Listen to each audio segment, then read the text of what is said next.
Bien, buenos días.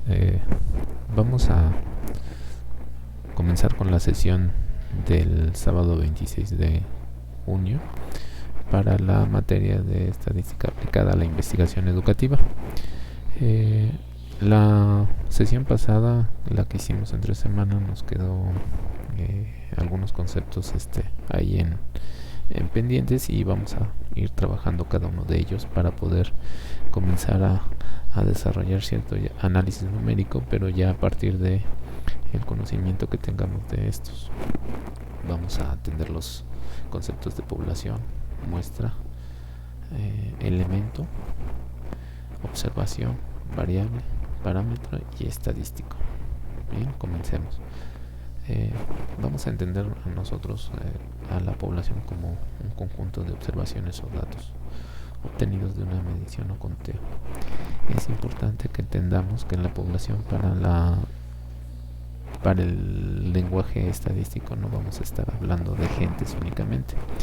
Los elementos que constan en una población pueden ser de hecho conceptos abstractos, o pueden ser elementos físicos, o pueden ser gentes o animales. Entonces hay una variable muy amplia de elementos que pueden contener una población.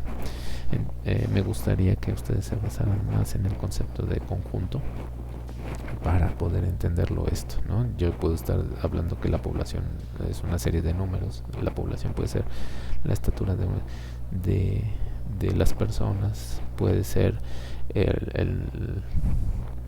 las las observaciones con respecto al dólar que se han tenido a lo largo de un mes. Es muy variado.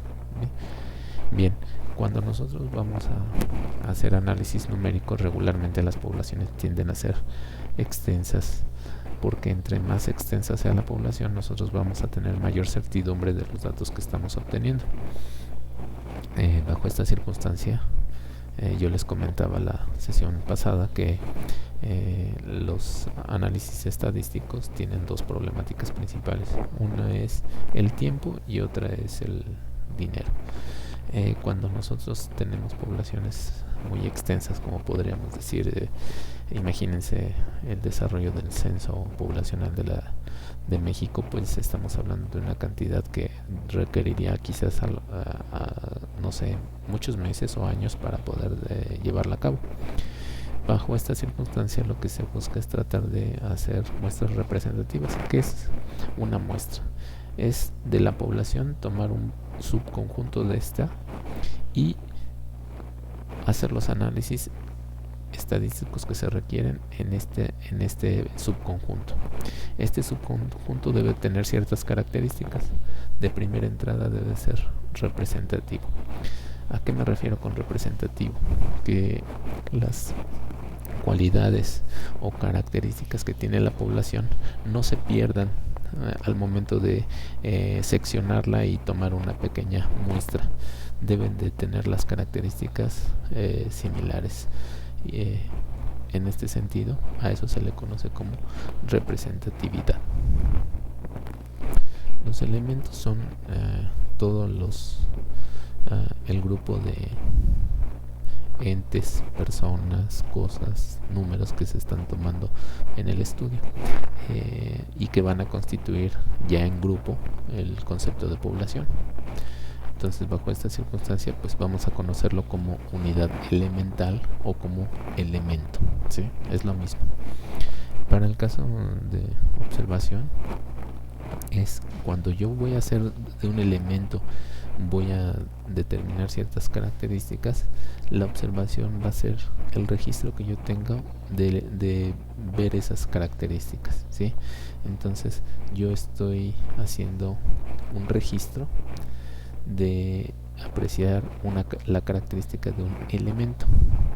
En el caso, por ejemplo, de que nosotros hablemos de que vamos a hacer un análisis de las estaturas de ciertos jóvenes de una escuela primaria, pues lo que vamos a ver es que la población son todos los alumnos que integran esa escuela. pero no nos interesa saber sus nombres, no nos interesa saber sus pesos, no nos interesa saber sus calificaciones. En este caso, la forma en que se diseñó el ejercicio tiene que ver únicamente con sus estaturas. Bien, una observación sería que si tomamos la estatura de Juanito Pérez, ahí tendríamos nuestra observación 1 o estatura 1. Si tomamos después de María Jiménez, tendríamos la observación 2 o estatura 2 y así sucesivamente. Entonces, el dato registro de la característica que nos importa de los elementos de la población es lo que vamos a conocer como observación, ¿sí? Para eso, pues podemos ver el siguiente ejemplo, en donde podemos estar hablando que de los alumnos nos interesan saber las calificaciones de cada una de sus materias. Bueno, pues bajo esa circunstancia, A, B, C o D serían diferentes elementos que podríamos nosotros considerar del alumno. La calificación de lectura, la calificación de geografía, la calificación de matemáticas, y cada uno, la persona, el alumno es el mismo, pero sin embargo la observación va a ser diferente dependiendo de lo que a mí me interesa investigar o analizar, ¿sí? Entonces ese sería un ejemplo muy sencillo de lo que estaríamos hablando como observación. Los estadísticos tienen que ver con elementos que nosotros vamos a calcular para poder generar un análisis de una población, saber cómo se comporta con respecto a algún otro parámetro. Cuando nosotros hacemos análisis estadístico, pues en realidad lo que nos interesa es poderlo comparar, hacer una medición. Si nosotros hacemos un análisis, a lo mejor ahorita que está de moda del número de gentes enfermas, pues lo tenemos que contrastar con respecto a otro país. Pues nosotros no podemos hacer este análisis solamente indicando la cantidad de gente enferma. ¿Por qué?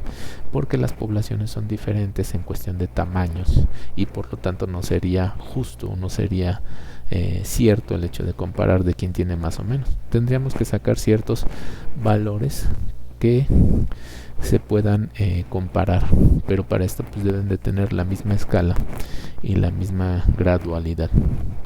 En este sentido, nosotros vamos a ver que tenemos cuatro grandes grupos de estadísticos. Vamos a conocerlos de posición, en el sentido de ver cuál es la parte de la población a la que estamos visualizando cuando hablamos de posición. Sí, podemos estar hablando de que queremos atender o visualizar el 10%, el 40%, el 50% de la población, la mitad de la población, etcétera. Entonces ahí estamos hablando de un posicionamiento que nos va a interesar analizar. El segundo, y es el que regularmente es el más conocido y el más utilizado, son los estadísticos de centralización. Son aquellos que nos permiten ver la forma en que se agrupan los datos.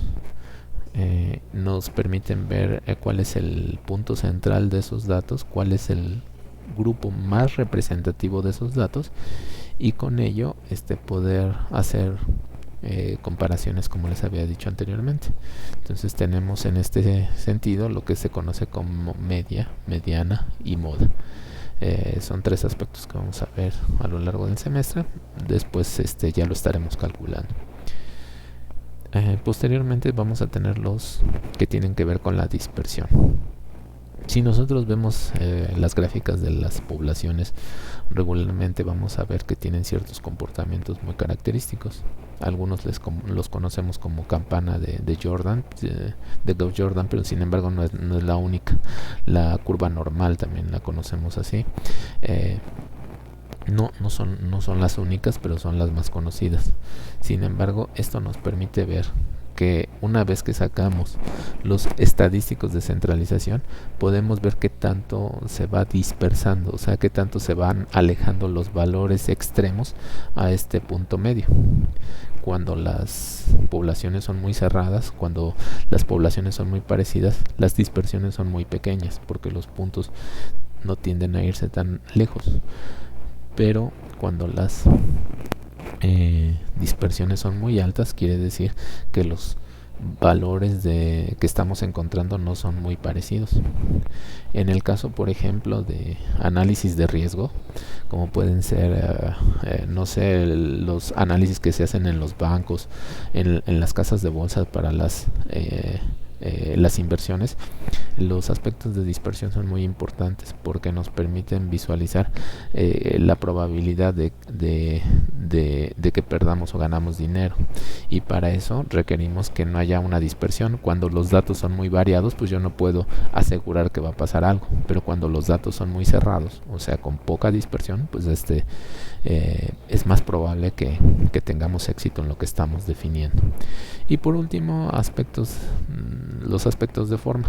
Los estadísticos de forma nos permiten observar los comportamientos a lo largo de la población, y nos permiten ver si hay algunos aspectos de asimetría, o en este caso pues cuando no son simétricos, nos permiten hacer algunos análisis de la población. Regularmente, por ejemplo, en el segundo punto de apuntamiento kurtosis, tienen que ver con aspectos de economía. Hay elementos estadísticos como la kurtosis que nos permite analizar el concepto de pobreza y de riqueza de un país, por ejemplo. Los índices de Producto Interno Bruto, y eso se pueden analizar y nos permiten visualizar algunos aspectos debido a la acumulación del dinero en donde se encuentra, ¿no? En qué parte de la población se encuentra. Es un ejemplo que podríamos presentar. Bien, voy a terminar en este punto el primer video.